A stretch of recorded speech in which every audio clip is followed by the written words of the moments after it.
Salam sama gars yi dal leen ak jàmm sama chaîne YouTube bi ci vidéo bi nag dafa am mise à jour boo xam ne moom moo génn ci WhatsApp bi mise à jour bi lan la par exemple su fekkee ne da nga am yenn discussion yoo xam ne par exemple bëggoo nit ñi di ci dugg comme ça parce que nit ki tey mën nga ko aal sa WhatsApp wala mu dugg sa WhatsApp léegi da nga mën nga am léegi possibilité yenn discussion yi nga verrouiller ko ba nga xam ne pour nga accéder ci il faut que mu dugal benn mot de passe. Par exemple là su ma duggee ci sama WhatsApp gis nga sama WhatsApp mi ngi nii par exemple ñaari contact yi la tey supposons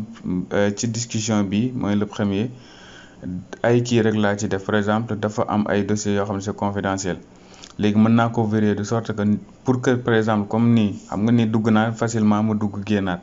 léegi dama bëgg par exemple su may dugg nii daf may laaj mot de passe pour mu mën a lire lii nekk ci contenu bi voilà pour nga def ko lu yomb la da ngay dugg ci discussion bi d'abord léegi soo dikkee ci discussion bi nga bës ci turu utilisateur bi voilà léegi nag soo wàccee ci suuf par exemple soo wàccee nii ci suuf da nga gis verrouiller la discussion mu ni verrouillage de la discussion fii gis ngeen fii ngeen di bës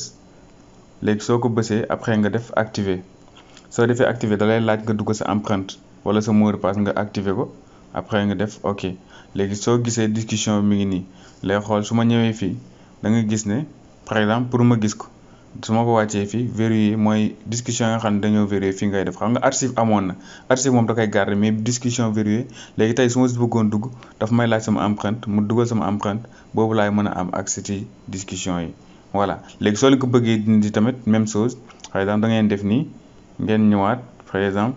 ci discussion verrouiller bi nga désactiver ko def nii voilà nga dugal sa empreinte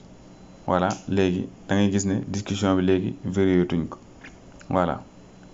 léegi nii ngeen def nii ngeen koy dugalee comme nii ngeen koy génne voilà koo leen dugal bëgg koo génne tamit noonu ngeen procéder rek pour génne